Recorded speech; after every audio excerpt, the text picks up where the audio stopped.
السلام علیکم لسنرز، آج جو میں ناول ریڈ کرنے جا رہی ہوں وہ ہے دیار صبح کے اجالوں میں، جو کہ تحریر ہے نایاب چلانی کی۔ ناول شروع کرنے سے پہلے میری آپ سب سے ریکویسٹ ہے کہ پلیز چینل کو سبسکرائب کریں، ویڈیو کو لائک کریں، بیل آئیکن کو بھی ضرور پریس کیا کریں تاکہ ہر نئے آنے والے ناول کی اپڈیٹ آپ کو ملتی رہے۔ ساتھ ہی کمنٹ میں ضرور لکھ کر بتایا کریں کہ آپ کو ناول کیسا لگ رہا ہے۔ چلیے شروع کرتے ہیں۔ قسط نمبر 4۔ اماں اور بابا نے اپنے دونوں بڑے بیٹوں کو کبھی نہیں روکا تھا، نہ وہ ان کی ترقی اور کامیابی کی راہ میں رکاوٹ بننا چاہتے تھے، لیکن جب بھی وہ دونوں چند دن چھٹیاں گزار کر واپس اپنے ٹھکانوں پر اڑنے کے لیے پر تولتے، اماں چپکے چپکے آنسو بہانے لگتیں۔ فدا کی بیٹی بھی ان کی جان تھی، لیکن وہ دونوں زبردستی انہیں کبھی نہیں روکتے تھے، نہ اماں بہو کو زبردستی اپنے ساتھ باندھنے کے حق میں تھی کہ اسی بہانے ان کے بیٹے 6 مہینے بعد نہ سہی 1 مہینے بعد چکر لگا لیتے۔ وہ اپنی تنہائی کے لالچ میں بہوؤں کا دل کیوں مارتی؟ وہ تو خود چاہتی تھی کہ ان کے بیٹے اور بہوئیں ایک ساتھ خوش اور آباد نظر آئیں، چاہے جہاں بھی رہیں، لیکن جب فدا اور سائم واپس جاتے، گھر میں تنہائی اور اداسی گھیرا ڈال لیتی۔ پورا گھر کاٹ کھانے کو دوڑتا۔ کشب اور فلک اپنے اپنے گھر کی تھی، کبھی کبھار چکر لگاتی۔ اماں کے پاس بلند دیوی ہوتی تھی۔ تبھی ہادی نے دل میں پکا فیصلہ کیا، وہ کبھی لو میرج نہیں کرے گا اور نہ ہی فدا سائم کی طرح بیوی کو گلے کا ہار بنا کر رکھے گا، نہ ہی اماں بابا کو چھوڑ کر کہیں جائے گا۔ اس کا کاروبار میں دل نہیں لگتا تھا، وہ بھی جاب کی خواہش رکھتا تھا، لیکن جاب کے لیے دوسرے شہر جانا پڑتا، اماں بابا سے دور رہنا پڑتا۔ اس نے اپنا من مار لی اور بابا کی اسٹرس فیکٹری میں خود کو مصروف کر لیا تھا۔ جب بابا نے اس کی شادی کے بارے میں بات کی تب اس کے ذہن میں کسی کا خیال نہیں تھا۔ اس نے فرما برداری سے ان کی پسند پر سر جھکا دیا، اس امید کے ساتھ کہ بابا کبھی اس کے لیے غلط فیصلہ نہیں کریں گے۔ رشتہ پکا ہو جانے کے بعد اس کے دل میں اسما کا خیال نہیں آیا تھا، لیکن کچھ ہی عرصے کے بعد اس کی ارینج ہونے والی شادی میں لو میرج کا جادو چڑھ گیا تھا۔ لیکن تب کیا ہوا تھا؟ وہ کچھ عرصے پہلے والے واقعات پر نظر دوڑانا چاہتا تھا، جب اماں اور بابا نے اپنی طرف متوجہ کر لیا۔ وہ اماں کے آنسو پوچھتا خود بھی گلوگیر ہو گیا۔ ہادی، تو ہمیں چھوڑ کر جا رہا تھا، اپنا وعدہ بھلا کر۔ تو نے کہا تھا ہمیں چھوڑ کر کبھی نہیں جائے گا۔ اماں نے اس کا چہرہ اپنے ہاتھوں کے پیالے میں لے لیا تھا۔ ہادی کے آنسو جھلک پڑے۔ میں کب آپ کو چھوڑ کر جانا چاہتا ہوں اماں، لیکن حالات مجھے اس موڑ پر لے آئے ہیں۔ میرا یہاں سے چلے جانا مناسب ہے، ورنہ میرا دل پھٹ جائے گا، میرا دل گھٹ جائے گا۔ اماں، میں اس ماحول میں اس لڑکی کے ہوتے یہاں نہیں رہ سکتا۔ وہ بے بسی کے احساس تلے دب کر رہا تھا۔ اماں کے دل پر آرے سے چل پڑے تھے، ان کی بھیگی آنکھیں جھرجھر بہنے لگیں۔ ہادی، تجھے کیا ہو گیا ہے میرے بچے؟ تو ایسا تو نہیں تھا۔ مجھے آپ سب نے ایسا کر دیا ہے، میں اس لڑکی کے ساتھ نہیں رہ سکتا۔ ہادی نے ہونٹ کاٹتے ہوئے زہر بھرے لہجے میں کہا۔ سمجھ لیں مجھے پسند نہیں آئی، میرا اسے دل نہیں ملتا۔ وہ لڑکی تمہارے بابا کی پسند ہے، تمہیں نے کہا تھا ہادی، اپنے بابا کی پسند پر اپنی پسند تک کب قربان کر دو گے؟ پھر اب وہ دعویٰ کہاں گیا؟ فرض کرو تمہیں وہ لڑکی پسند نہیں آئی، لیکن تمہیں اپنے بابا کی عزت کا پاس رکھنا ہوگا۔ اماں نے اس کے ہاتھ تھام کر کچھ عرصہ پہلے کی کہی بات یاد دلائی تو وہ بھربھری ریت کی طرح ڈھہ گیا تھا۔ تم نے اس کے ساتھ وقت کتنا گزارا ہے؟ اگر ساتھ رہو گے، اسے جانو گے تو ہی دل مل جائیں گے، ستارے بھی مل جائیں گے۔ بابا کو ان ماں بیٹی کی گفتگو میں مداخلت کرنا پڑی۔ بابا، وہ لڑکی ٹھیک نہیں، اس نے لب بھینچ کر اذیت سے کہا۔ وہ کیسے اسما کی چالوں کا انہیں بتاتا؟ جو کچھ وہ جانتا تھا بابا اس سے بے خبر تھے۔ وہ کس مصیبت میں پھنس چکا تھا بابا کو کچھ بتا نہیں سکتا تھا۔ آخر کیسے بہت ساری گزری باتوں سے پردہ اٹھاتا، آخر کیسے اس نے راہ و رسم اور محبت کا قصہ سناتا۔ اس میں کیا خرابی ہے؟ کیا اس کا کردار برا ہے، ان پڑھ ہے، لولی لنگڑی ہے؟ بابا کے ماتھے پر بل پڑ گئے۔ ہادی کو ہونٹ کاٹتے نفی میں سر ہلانا پڑا، تبھی بابا کو دھیمے پڑے۔ میں نے کب کہا؟ تو پھر؟ انہوں نے گہرے اضطراب کو اندر دباتے ہوئے پوچھا۔ رات بھر سے ہادی نے انہیں چکرا دیا تھا۔ وہ اسما کی اسی بری طرح سے نفی کر رہا تھا جیسے اس کے سان و گمان میں نہیں تھا کہ اسما ہی اس کی سے سجا کر بیٹھی ہوگی۔ ہادی کے انداز، رویے، اضطراب اور حالات سے لگ رہا تھا کہ وہ اسما کی جگہ کسی اور لڑکی کی توقع کر رہا تھا۔ آخر کون لڑکی؟ جیسے اسما کو دیکھ کر ہادی کو شدید دھچکا پہنچا تھا۔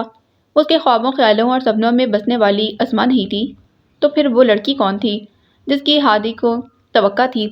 ہادی، تم کہیں نہیں جاؤ گے، میں تمہیں کبھی معاف نہیں کروں گی۔ اگر تم یہاں سے اپنے گھر سے نکل گئے تو دیکھنا میرا مرا ہوا منہ میں نصیب نہ ہوگا۔ جہاں تک اسما کی بات ہے تو تجھے اچھی لگے یا بری، وہ ہمارے گھر کی عزت ہے، ہماری آبرو ہے، اسے بیٹی اور بہو بنا کر لائے ہیں، وہ ہمارے ساتھ رہے گی، عزت اور مان کے ساتھ، اور تجھے بھی اسے قبول کرنا ہوگا۔ یہ میرا آخری فیصلہ ہے۔ اگر منظور نہیں تو جاؤ، تمہارے لیے راہیں کھلی ہیں، اپنی من پسند زندگی گزارو اور جس سے مرضی شادی کرو، لیکن ہمیشہ کے لیے ہمیں بھول جانا۔ اماں نے اپنا سینہ مسلتے جھرجھر بہتی آنکھوں کو پوچھا۔ ادھر ہادی پر سات و آسمان آ گرے۔ وہ ہکا بکا اماں کی صورت دیکھتا رہ گیا۔ یہ سب کیا تھا؟ اماں کیا کہہ رہی تھی؟ وہ ان سے دور چلا جاتا۔ کہاں؟ کدھر؟ اس کا دل بھر آیا۔ بابا نے لوہا گرم دیکھ کر کہا تو پھر مزید چوٹ لگاتے گلوگیر لہجے میں بولے، اس سے بہتر تھا کہ میں ہادی کو فدا اور سائم کی طرح کھلی چھوٹ دے دیتا۔ میری طرف سے کوئی پابندی نہیں تھی۔ یہ چاہتا تو انکار کر دیتا، سائم اور فدا کی طرح اپنی پسند سے شادی کرتا۔ آج ہمیں اتنا ذلیل و خوار تو نہ ہونا پڑتا۔ مجھے اپنے دوست خلیل کے سامنے شرمسار نہ ہونا پڑتا۔ آج ہادی ہمیں اس عدالت میں کھڑا نہ کرتا، ہمیں یہ نہ کہتا میری زندگی برباد کر دی ہے۔ میں اپنی معصوم بچی کا بھی مجرم ہوں، اپنے دوست کا بھی مجرم ہوں۔ اسے اماں اور بابا کے آنسو اور لفظوں نے بے بس کر کے مبہوس کر دیا تھا۔ وہ جکڑا گیا تھا، پابند سلاسل ہوا تھا، قید میں آ گیا تھا۔ اس کا سارا اشتعال، تنفر، زہر، آگ ایک بے بسی نما ضبط کے گہرے میں آ گرے تھے۔ بابا کا ایک ہی پھندہ اسے منہ کے بل گرا گیا تھا۔ میں اسے سائم اور فدا کی طرح منمانی کرنے دیتا، پھر یہ ہمیں اپنی زندگی برباد ہونے کا طعنہ نہ دیتا۔ اس کے بعد سننے کے لیے کچھ نہیں بچا تھا۔ اس کا سر جھک گیا۔ ہاں کہنے کے لیے کچھ ضرور تھا۔ اس نے سر اٹھا کر دیکھا۔ آپ پنڈال میں چلے، میں تیار ہو کر آتا ہوں۔ وہ بغیر ان کے پرمسرت اور حیرت اور استعجاب سے کھلے منہ دیکھے الٹے قدموں پلٹ گیا تھا۔ اماں اور بابا جیسے مارے خوشی اور مسرت کے لمحے بھر کے لیے پہنچ کر رہ گئے۔ انہیں گمان نہیں تھا، یقین تھا، اگر اس نے ایک لمحے کے لیے بھی سر جھکایا تھا تو سر کے ساتھ انا کو بھی جھکا دیا تھا، ضد کو بھی جھکا دیا تھا، اشتعال بھی، غصہ اور تنفر کو بھی، حتیٰ کہ اپنے دل کو بھی۔ کوئٹہ میں یہ رات انتہائی سرد مگر برقی کمکموں سے سجی روشن تھی۔ ستاروں سے بھرا آسمان سایہ فگن تھا اور پنڈال میں رنگ اور نور کا سیلاب اترا ہوا تھا۔ انتہائی خوبصورت اور بے فکر چہرے ہنستے کھلکھلاتے۔ بابا نے شہر بھر کی ساری کریم اکٹھی کر رکھی تھی اور اتنی خواتین اور لڑکیاں تھیں جیسے پورے کا پورا شہر یہاں جمع ہو۔ بارات کے ساتھ اگرچہ رواج کے مطابق بس چند ایک بزرگ خواتین تھیں جن میں ہادی کی اماں بیماری کے باعث جا نہ سکی تھیں، لیکن ولیمے میں ہر طرف لڑکیوں کے جھنڈ ہی جھنڈ دکھائی دے رہے تھے اور اس پورے ہجوم میں اسما کے صرف دو ہی قریبی رشتے موجود تھے، بابا اور عاشر۔ باقی لوگ کہاں تھے اور کیوں نہیں آئے؟ جیسے ہی اسے موقع ملا اس نے عاشر کو اسٹیج پر بلا لیا تھا۔ وہ جو مارے باندھے کھڑے ہادی سے زبردستی ہم کلام تھا، جلدی سے اوپر آ گیا۔ ماموں تو چلو اپاہج ہیں، اتنا سفر نہیں کر سکتے۔ مامی اور اسمی کہاں ہیں؟ اس نے چھوٹتے ہی پوچھا۔ اس کا دل مچل رہا تھا ان دونوں سے ملنے کو۔ گو کہ مامی کا مزاج کچھ تیکھا تھا، پھر بھی اسما کو ان سے بڑا پیار تھا، ان کی ساری ناپسندیدہ عادتوں کے باوجود، اور اسمی میں تو اس کی جان بند تھی۔ اس کی لاڈلی پیاری بہنوں سے بڑھ کر عزیز کزن ہونے والی بھابھی۔ کتنے ہی رشتے اسمی سے بنتے تھے، کزن، بہن، دوست، بھابھی۔ مامی کی اماں کا دم آخر چل رہا ہے، ان کا جانا تو بنتا تھا۔ جاتے جاتے اپنے گناہ معاف کروانے تھے مامی نے، آخر نانی کو ستایا بھی تو بہت تھا مامی نے۔ یہ اسمی کا جانا ابھی تک سمجھ نہیں آ رہا۔ نانی کی ہڑک اچانک بیدار ہو گئی۔ میں نے اتنا کہا بھی کہ ایک دن کی بات ہے، آج ولیمہ نپٹ جائے تو چلی جانا، مگر نہ جی، اسمی ہی کیا جو کسی کی بات سن لے۔ مامی کے ساتھ اڑن چھو ہو گئی۔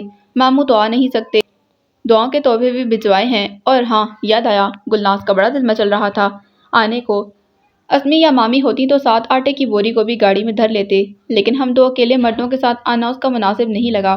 عاشر نے اپنے ہی سٹائل میں تفصیل بتائی تو اسما کا دل بجھ گیا، پھر نانی کے خیال سے چپ کر گئی۔ مامی کے لاکھ اختلافات تھے اپنے میکے والوں سے، تاہم اسمی کو نانی پر بڑا پیار آیا۔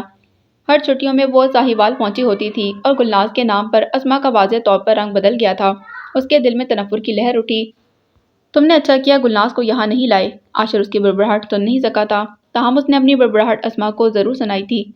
یہ ہادی بہت سڑیل لگتا ہے، اپنا ولیمہ ایسے اٹینڈ کر رہا ہے جیسے کوئی گن پوائنٹ پر اسے یہاں پر لایا ہو۔ عاشر کے بے لاک تبصرے پر اسما کا دماغ گلناز سے ہٹ کر ہادی پر اٹک گیا۔ باقی عاشر ٹھیک کہہ رہا تھا، ہادی مبارک بھی ایسے وصول کر رہا تھا جیسے دوسروں پر احسان کر رہا ہو۔ حد ہے نخرے بازی کی۔ تمہارے ساتھ تو ٹھیک ہے مسٹر اکڑو خان، پہلے تو ایسے نہیں تھا، خاصا خوش مزاج اور خوش اخلاق تھا۔ عاشر ہادی پر نگاہ جما کر اسما کے کان میں گھسا۔ اس کے دل میں کچھ اندیشے بھی گھر کر رہے تھے۔ اسما کا دل بری طرح گھبرا گیا۔ اس نے اس بات میں سر ہلا کر عاشر کی تسلی کرانی چاہی، جانے اسے یقین آیا تھا یا نہیں۔ تاہم تنہائی پاتے ہی جب جھمگھٹا کم ہوا، رش چھٹا تو عاشر ایک مرتبہ پھر اس کے قریب بیٹھ گیا، پھر اس نے اسما کا ہاتھ پکڑ لیا، ایک چاہت مان اور محبت بھرا احساس بخشتے ہوئے۔ میں تمہارا بھائی ہی نہیں، بہن بھی ہوں، سہیلی بھی ہوں، مجھ سے کچھ مت چھپانا، ہر بات شیئر کر لینا۔ ہادی سے لڑائی ہو تو رونے کے لیے میرا کندھا حاضر ہے۔ اپنے گھر اور شوہر کی باتیں خود تک محدود رکھنا، اسمی یا گلناز کو شریک مت کرنا۔ جو راز تمہارا بھائی سنبھال سکتا ہے، کوئی اور نہیں۔ سر شکر کہ مامی نہیں آئی، ورنہ تمہاری اتری ہوئی صورت کا فسانہ بنا لیتی۔ آہستہ آہستہ سب ٹھیک ہو جاتا ہے۔ ہادی تھوڑا میں والا لگتا ہے، لیکن مجھے امید ہے تمہیں خوش رکھے گا۔ نئی جگہ پر دھیرے دھیرے ایڈجسٹ ہوتے ہیں۔ مجھے لگتا ہے تم اچانک بھرے پورے گھر میں آ کر گھبرا گئی ہو، لیکن دیکھنا سب ٹھیک ہو جائے گا۔ ہادی کی پوری فیملی بہت نائس ہے۔ عاشر نے جس مان اور محبت سے اسے سمجھایا تھا، اسما کا دل بھر آیا۔ وہ جان گئی تھی کہ ہادی کا اکڑا رویہ عاشر کے دل میں خدشات جگا رہا تھا، لیکن عاشر اسما کے سامنے ذکر کر کے اس کا دل برا نہیں کرنا چاہتا تھا۔ جب عاشر نے اس کا سر اپنے کندھے سے لگایا تو اسما کے آنسو خود بخود گرنے لگے تھے، درد کے ٹانکے اترنے لگے تھے۔ بہنیں اپنے شوہروں کے ساتھ آباد ہوں تو بھائی تن کر زمین پر چلتے ہیں، اگر برباد ہوں تو بھائیوں کے شانے ڈھلکتے ہیں۔ میں تمہیں سر جھکائے نہیں دیکھ سکتی عاشر، اس لیے جو میرے دل کے راز ہیں وہ راز ہی رہیں گے۔ اسمی، گلناز یا تم تک نہیں جائیں گے۔ مجھے اپنوں کا مان رکھنا آتا ہے۔ مجھے عزت نفس کو سرنگوں کر کے اعتماد میں جلنا آتا ہے۔ مجھے ہادی کا ہر رویہ اور نفرت کے ہر احساس کے ساتھ جینا آتا ہے۔ اس کا دل بری طرح سے کرلا رہا تھا۔ اندر دل کی نگری میں صفِ ماتم بچھی تھی اور اسما بظاہر مسکرا کر اپنے بھائی اور باپ کو رخصت کر رہی تھی۔ آج کے بعد اپنی شخصیت پر ایک اور خول بھی چڑھانا تھا، خود پر ایک اور رنگ بھی لانا تھا، شاید منافقت کا رنگ۔ یہاں کے رواج کے مکلابے کی رسم نہیں تھی، سو اسما کو پنڈی نہ جانے کا اچھا بہانہ میسر آ گیا۔ پنڈی جاتی تو لازمی طور پر گلناز کا سامنا کرنا پڑتا، اور وہ گلناز کی صورت مر کر بھی دیکھنے کی روادار نہیں تھی۔ گھر سے بابا اور عاشر کے متواتر فون آتے اور وہ انہیں ڈھیر ساری مسکراہٹوں کے ساتھ مطمئن کر دیتی۔ چند ہی دنوں میں وہ اس گھر کے سب مکینوں میں گھل مل گئی تھی۔ اس کے اخلاق، ذہانت، مروت اور میٹھی طبیعت نے پورے گھرانے کو اس کا گرویدہ کر لیا تھا۔ عزا اور زری کی خواہش تھی کہ ان کے یہاں ہوتے ہی اسما کا کھیر میں ہاتھ ڈلوا دیا جائے تاکہ وہ بھی اس رسم کو انجوائے کر سکیں۔ اسما کو تو کوئی اعتراض نہیں تھا، وہ تو یوں فارغ رہ کر بور ہو چکی تھی، یوں اماں کے نہ کرنے اور اتنی جلدی اسما کو کچن میں بھجوانے پر اعتراض کے باوجود اسما نے اماں کو منا لیا اور پہلی مرتبہ کھیر کے ساتھ بہت بڑی اور پرتکلف دعوت کا اہتمام بھی کر ڈالا۔ زعفرانی بریانی، ویجیٹیبل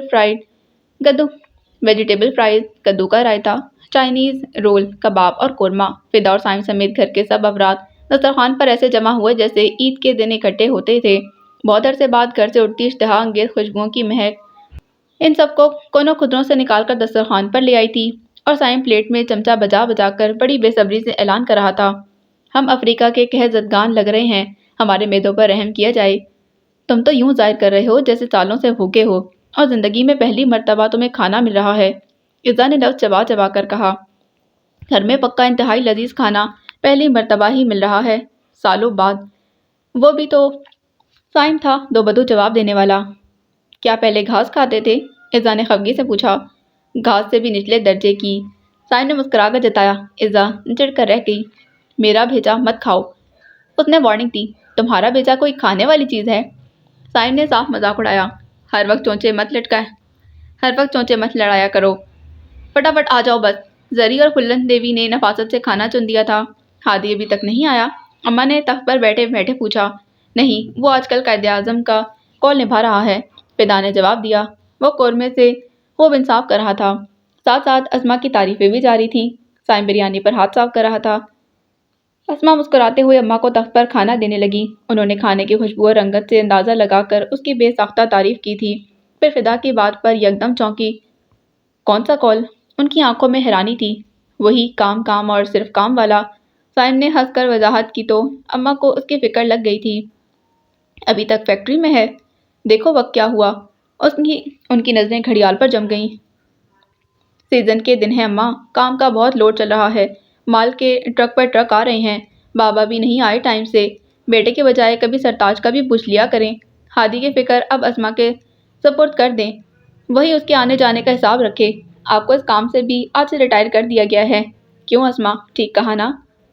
سائم نے اماں سے بات کرتے اچانک اسے مخاطب کیا تو وہ گڑبڑا کر رہ گئی۔ اس کا پہننا اوڑھنا کھانا پینا تمہارے ذمہ ہے، دیکھو کوتاہی نہیں ہونی چاہیے، شکایت ملی تو کلاس لوں گا تمہاری۔ فدا نے بھی اسے بے ساختہ چھیڑا۔ اسما کچھ خفیف سی ہو گئی، اب وہ انہیں کیا بتاتی، اس نے تو اتنے دنوں سے ہادی کی شکل بھی نہیں دیکھی۔ ولیمے سے اگلی رات کو سائم اسے زبردستی کمرے میں چھوڑ گیا تھا۔ اس کے بعد سے ہادی رات کے دو پہر گزرنے کے بعد آتا تھا اور منہ اندھیرے چلا جاتا۔ جب وہ پہلی رات سائم کی زبردستی کرنے پر کمرے میں آیا تھا تب بھی رات کی 1 بجے کا ٹائم تھا۔ اسما نیند میں گم تھی جب دستک کی آواز پر اٹھ بیٹھی تھی۔ جلدی سے دوپٹہ اوڑھ کر دروازہ کھولا تو سامنے سائم کھڑا تھا جو ہادی کو دھکیل کر اندر لایا۔ دونوں بھائیوں میں شاید جھڑپ ہوئی تھی۔ ہادی کا منہ پھولا ہوا تھا۔ سائم نے اشارے سے اسما کو سمجھایا تھا، قابو کر لو اسے، اب نہ بھاگنے دینا۔ اسما اس کا اشارہ سمجھ گئی تھی لیکن اسے کیا بتاتی کہ اتنا بڑا جن اس کے قابو میں کہاں آئے گا۔ اس رات ہادی نے اسما کو واضح دو ٹوک انداز میں جتا دیا تھا، میری مجبوری کو میری ناکامی مت سمجھنا، میں اپنے والدین کے لیے مجبور ہو گیا ہوں، لیکن نہ تو میں تمہیں معاف کروں گا اور نہ میں تمہیں اپناؤں گا۔ میرے پاس دھوکے باز اور غاصب لوگوں کے لیے کوئی گنجائش نہیں۔ میں خود فیر ہوں، فیر لوگوں کو ہی پسند کرتا ہوں۔ تمہاری قسمت اچھی ہے، میرے والدین جیسے اچھے لوگ تمہاری پشت پناہی کر رہے ہیں، ورنہ کوئی اور ہوتا تو تمہارا ٹھکانہ کم از کم یہاں نہ ہوتا۔ تم ویسے تو بڑی بے رحم ہو مگر مجھ پر ایک رحم ضرور کرنا، جتنا ہو سکے کم سے کم اپنی صورت دکھانا، میرے سامنے مت آیا کرنا، تمہیں دیکھ کر مجھے اپنا نقصان یاد آ جاتا ہے۔ اس پورے خلاصے میں اسے واضح تنبیہ کی گئی تھی تاکہ وہ نہ تو ہادی کے معاملات میں مداخلت کرے نہ اس کی زندگی میں اپنی جگہ بنانے کی کوشش کرے۔ تب سے لے کر اب تک وہ نہ صرف اپنے کمرے میں آ رہا تھا بلکہ بستر پر بھی آرام سے قبضہ کر لیا تھا۔ ظاہر ہے ناراضی اسما سے تھی، بستر سے تھوڑی تھی۔ اسما نے خود بخود اس کے لیے جگہ چھوڑ دی اور اپنا بستر کارپیٹ پر منتقل کر لیا۔ ہادی نے کسی بات کا نوٹس نہیں لیا، اس کی بلا سے جہنم میں جاتی۔ وہ رات کو آتا اور صبح صادق سے پہلے نکل جاتا۔ اسما ایسی صورتحال میں اس کا خیال کیسے رکھتی، لیکن آج نہ جانے کیا ہوا تھا۔ بابا ہادی کو جلدی گھر لے آئے تھے، شاید کام ختم ہو گیا تھا۔ اس کا انداز ہنوز اکڑا اکڑا سا تھا۔ اس کی حیران صورت دیکھ کر رضا نے کان میں سرگوشی کی تھی، میں نے بابا سے کہا تھا ہادی کو گھر لے آئیں، یہ جو حلق تک ٹھوس ٹھوس کر سب کھا رہے ہیں ان سے زیادہ ہادی اس دعوت کا حقدار ہے، آخر اسے پتہ چلنا چاہیے اتنا لذیذ کھانا اس کی بیوی نے بنایا ہے۔ رضا کی سرگوشی پر اسما کا دل بھر آیا۔ یہ سب لوگ چن چن کر اسما کی خوبیاں ہادی کے سامنے بیان کرتے تھے تاکہ اس کا دل بسیج جائے اور وہ اسما کی خوبیوں کا معترف ہو جائے۔ ان سب کی کاوشیں اپنی جگہ، لیکن اسما کو خیرات میں ایک نظر التفات کی طلب بھی نہیں تھی۔ اس کے باوجود اس کا رواں رواں کان بن جاتا تھا۔ وہ جتنی اناقی ناک بلند کرتی، ہادی کے کہے الفاظ اس کی ضد کا حاصل بنتے جا رہے تھے۔ وہ بھی اندر اندر چاہنے لگی تھی کہ ہادی اپنے بھائی فدا اور سائم کی طرح اپنی بیویوں کو سب کی نگاہ میں معتبر کرے، اس کے ہونے کا احساس کرے، اسے اپنی چاہت اور الفت کے ساتھ عزت سے سرفراز کرے۔ ایک مشرقی عورت ہونے کے ناطے اس کی خواہش بے جا نہیں تھی، اور اس صورتحال میں جب اسما ہادی کو اپنا پہلا اور آخری جزیرہ مان چکی تھی، اپنی محبت، اپنے جذبے اور چاہت اس کے لیے وقف کر چکی تھی، وہ چاہتا تو پذیرائی بخش دیتا، چاہتا تو ٹھکرا دیتا۔ اسما کو ہر حال میں اس کی خوشی قبول تھی، اس کا ساتھ قبول تھا، وہ اپناتا یا نہ اپناتا۔ اور اس وقت اس ہادی کی حیرت سے بھری آواز اسما کی سماعتوں سے ٹکرائی تو وہ ہاتھ مسلتے ہوئے ہاتھ میں لوٹ آئی تھی۔ ہادی کمرے میں پھیلی اشتہا انگیز خوشبو کو محسوس کرتا دسترخوان پر رکھے رنگا رنگ لوازمات کو حیرت سے دیکھ رہا تھا۔ ایک وقت میں اتنی ڈشز اس گھر میں تب پکائی جاتی تھیں جب کوئی مہمان آتا تھا، ورنہ عرصہ دراز سے اس گھر میں ایک ہی رواج چلا رہا تھا، دوپہر کا سالن ہی رات میں چلتا۔ اماں بیماری کے باعث کچن سے ریٹائرڈ تھیں، بھابھیوں کو دونوں بھائی لے اڑے تھے۔ ویسے بھی کچن میں ان کے کمالات دیکھ کر ہی یہی دعا کی جاتی کہ ان کے عطاب سے اللہ میدوں کو محفوظ رکھے۔ بلند دیوی جیسا تیسا کچا پکا پکا دیتی۔ ہادی، اماں اور بابا صبر شکر کر کے کھا لیتے۔ اماں بابا بازاری کھانوں سے پرہیز کرتے تھے اور ہادی بھی ان کی وجہ سے گھر کے کھانے کو اولویت دیتا، چاہے کچا پکا ہی کیوں نہ ہوتا۔ اسے بھی اماں بابا کے ساتھ کھانے کی عادت تھی، سو بازار کے کھانوں سے پرہیز کرتا، اور اس وقت لوازمات سے بھرا دسترخوان اس کی بھوک بڑھا رہا تھا۔ کھانے کی اشتہا اور اس کے بھائیوں کے معدے بھرنے کی رفتار بتاتی تھی کہ کھانا رنگت اور خوشبو کے ساتھ ساتھ بہت لذیذ بھی ہے۔ کوئی مہمان بھی آیا تھا کیا؟ وہ اماں کے اصرار پر ہاتھ منہ دھو کر سیدھا دسترخوان پر آیا تھا۔ اس کا مخاطب سائم تھا، لیکن جواب عزا نے دیا، تم کھانا کھاؤ پھر بتاتے ہیں۔ اس نے شوہر کو آنکھ سے اشارہ کر کے کچھ بولنے سے روکا۔ کشف اور فلک چلی گئیں؟ ان کے سسرالی آئے تھے کیا؟ ہاں وہ چلی گئیں، تمہیں کون سا احساس ہے؟ تم نہ دن کو نظر آتے ہو نہ رات کو۔ زری نے لگے ہاتھ اس کی کلاس لینا چاہی۔ اسما جو ہادی کو دیکھ کر کچن میں چلی گئی تھی، عزا کے واپس گھسیٹ لانے پر اماں کے پاس تخت پر بیٹھ گئی، اس انداز میں کہ ہادی کی اس پر نگاہ نہ پڑ جاتی۔ اسما کی خواہش تھی کہ وہ آرام سے کھانا کھا لیتا، اسے دیکھ کر اٹھنا چاہتا، مگر رضا کو یہ بات کیسے سمجھائی جاتی؟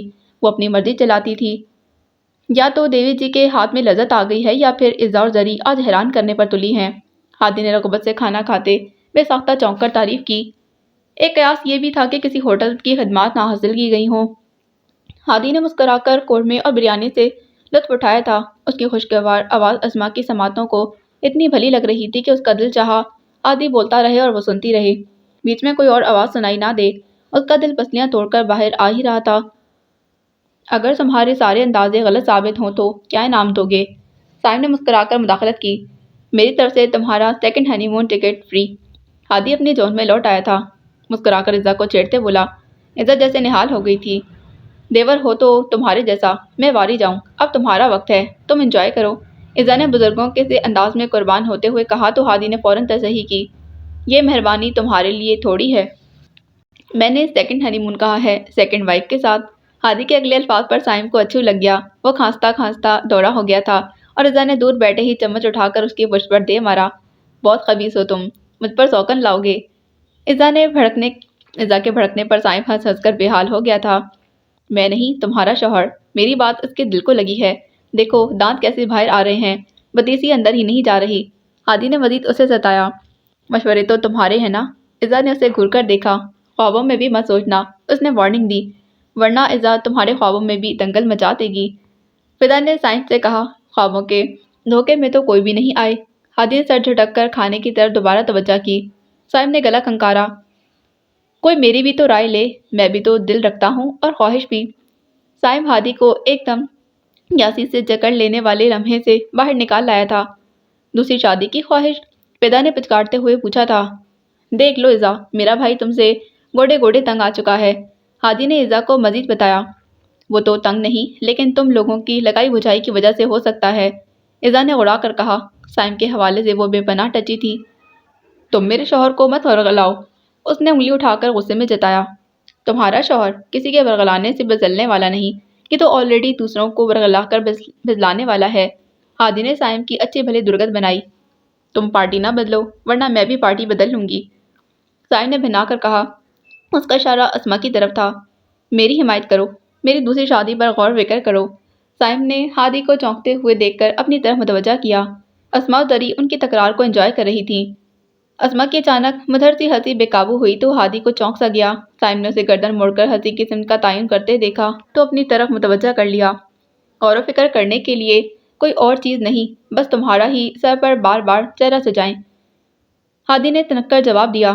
اس کے اعصاب ہولے ہولے تن رہے تھے۔ وہ اسما کی موجودگی کو محسوس کر چکا تھا، گو کہ وہ قدرے فاصلے پر اماں کے پیچھے چھپ کر بیٹھی تھی، تب بھی ہادی کی تیز حسیات نے اس کی موجودگی کو پا لیا تھا۔ مرزا کے ساتھ کوئی زیادتی نہیں ہونے دوں گا، کرنل صاحب کی روح مجھے چین بھی نہ لینے دے گی۔ یہ میں ہی تھا جس نے کرنل صاحب کے پاؤں پکڑ کر تمہارے لیے عزا کا رشتہ مانگا تھا، ورنہ وہ تمہیں مونگ پھلی کا دانہ تک نہ دیتے، اپنے لون کا پھول توڑنے نہ دیتے، کجا کے اتنی لمبی بیٹی کا ہاتھ پکڑا دیتے۔ میں نے وعدہ کیا تھا، عزا کی زیادتی بھی ہوئی تو بجائے عزا سے باز پرس کرنے کے صائم کی درگت بناؤں گا، اس کی چترول کروں گا، ضرورت پڑی تو عزا سے بھی کرواؤں گا، تب کہیں جا کر میرے ارادوں سے تسلی پا کر انہوں نے عزا کا رشتہ تمہیں دیا تھا، اس لیے میں عزا کا حمایتی ہوں۔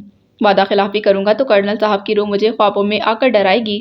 میں پہلے ہی ایک چڑیل کو بھگت رہا ہوں، کرنل صاحب کی وڈی روح کو افورڈ نہیں کر سکتا۔ ہادی نے کھانا کھا چکنے کے بعد منہ نیپکن سے صاف کیا اور انتہائی لذیذ کھیر کا ڈونگا اٹھایا تھا، ساتھ ہی اس میں کھیر بھی کھانا شروع کر دی۔ صائم نے اسے پینترا بدلتے دیکھا تو فوراً آپے سے باہر ہو گیا۔ تم عزا کے حمایتی ہو اور میں اسما کا، جو کچھ کھا چکے ہو اسے میں حلق سے نکال لوں گا، فی الحال یہ کھیر کا ڈونگا میرے حوالے کرو اور اپنی عزا سے گرما گرم جوشاندہ بنوا کر پیو، یہ کھانا اور یہ کھیر میری بہن نے بنائی ہے۔ صائم نے سینہ ٹھوک کر خباثت کا ثبوت دیتے ڈونگا چپٹنا چاہا، جسے ہادی نے ہاتھ پیچھے کر کے اس کی پہنچ سے دور کر لیا۔ تمہاری بہن یعنی کشف نے؟ وہ ایک الجھن سے گر کر پوچھ رہا تھا۔ کشف کو کوکنگ میں ایسی ماسٹر ہوتی نا تو ہمارے بہنوئی گلریز کو خانسامہ نہ رکھنا پڑتا، صائم نے منہ بنا کر کہا۔ تو پھر؟ ہادی کا واضح طور پر رنگ متغیر ہوا، ڈونگے پر اس کی گرفت ہلکی ہو گئی تھی۔ پھر یہ کہ اس دعوت شیراز کا صحرا اسما کو جاتا ہے، آج عرصے بعد اتنا لذیذ اور مزیدار کھانا کھایا ہے، ترکی میں بھی تمہارے کھانوں کی بہت یاد آئے گی اسما، ویل ڈن، جیتی رہو، ہمارے گھر کو تمہارے جیسی۔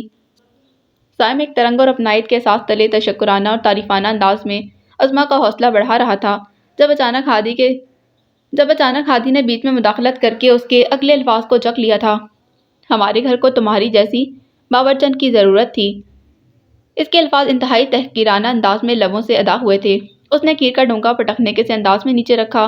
اگر کھیر جمی ہوئی نہ ہوتی تو یقیناً دسترخوان پر الٹ کر اسے داغدار کر دیتی۔ ہادی اپنے لفظوں کے تیر پھینک کر دھپ دھپ کرتا اٹھ کر غیظ کے عالم میں وہاں سے چلا گیا۔ باقی سب اگنشتے بدندہ رہ گئے۔ ہر کوئی اپنی نگاہ میں شرمندہ ہو گیا تھا۔ ماحول پر یکدم سکوت طاری ہو گیا۔ اسماء ایسے ندامت سے کھڑی تھی جیسے اس سارے معاملے میں اس کا قصور ہو۔ ہادی کو ایسے ہی شغل لگانے کی عادت ہے۔ بہت دیر بعد صائم نے ماحول پر چھائے سکوت کو کم کرتے ہوئے بڑے بھونٹے انداز میں کہا اور اپنی بات پر خود ہی مسکرا دیا۔ کچھ دیر بعد کمرے میں بھانت بھانت کی بولیاں سنائی دینے لگیں۔ ہر کوئی اسماء کی حت المقدور دلجوئی کرنے لگا تھا اور اسماء اتنے ضبط اور صبر کا مظاہرہ کرتے ہوئے جانے کے دشواری کے ساتھ لبوں پر کیش تان کر مسکراہٹ لے آئی تھی، کیونکہ ان لوگوں کے خلوص پر اسے ذرا بھی شبہ نہیں تھا اور ان سب کو مطمئن کرنا چاہتی تھی۔ ہادی کے دیے گھاؤ میں یہ ایک معمولی اضافہ تھا۔ وہ تو ہادی کی اس سے زیادہ تکلیف دہ باتیں سہ چکی تھی۔ ستمگر کو ستم دینے کی عادت ہوتی ہے۔ وہ اپنی عادت پوری کر رہا تھا۔ اسماء اپنا ضبط اور محبت آزما رہی تھی۔ وہ محبت جو اسے ہادی عبدالزئی سے اچانک ہو گئی تھی جب اس نے پہلی مرتبہ ہادی کی تصویر دیکھی تھی۔ وہ تصویر اس کی کتاب میں بھلا کس نے رکھی تھی؟ اسے یاد تھا، سب یاد تھا۔ اسماء نے ڈھیروں آنسو اندر دھکیل کر کچھ عرصہ پہلے کا ایک منظر سوچا تھا۔ وہ گرمیوں کے دن تھے، بہت لمبے، پھیکے اور ویران پہر۔ یونیورسٹی میں چھٹیاں ہوئیں تو وہ بھی ہاسٹل سے بوٹیا بستر باندھ کر گھر آ گئی تھی۔ چھٹیوں کے بعد ایگزامز تھے اور پڑھائی کے معاملے میں وہ دنیا کی ہر چیز سے زیادہ حساس تھی۔ آج دوپہر کو بابا اسے ہاسٹل سے گھر لائے تھے اور وہ اسے چھوڑ کر دوبارہ اپنے آفس چلے گئے۔ جب وہ گیٹ سے اندر داخل ہوئی تو گھر کی حالت انتہائی گندگی کا شکار تھی۔ پورا صحن پتوں سے بھرا ہوا تھا، دیگر کوڑے کا ڈھیر الگ جمع تھا۔ اس کے ہاسٹل قیام کے دنوں میں گھر کی حالت بہت خراب ہو چکی تھی۔ جب وہ یہاں تھی تب ہر روز صبح 5 بجے اٹھ کر پورا گھر شیشے کی طرح چمکانے کے بعد ناشتہ بناتی اور پھر خود تیار ہو کر یونیورسٹی جاتی۔ جب وہ ناشتہ میز پر لگا چکی ہوتی تب اسمی اور عاشر اٹھ کر آتے تھے۔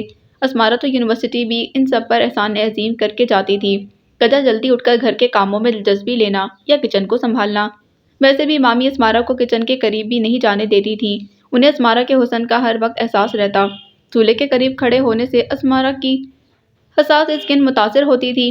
دھوپ میں کام کرنے سے رنگ جھلستا تھا، برتن دھونے سے ہاتھ کالے اور کھردرے ہوتے تھے، آٹا گوندنے سے ناخن ٹوٹتے۔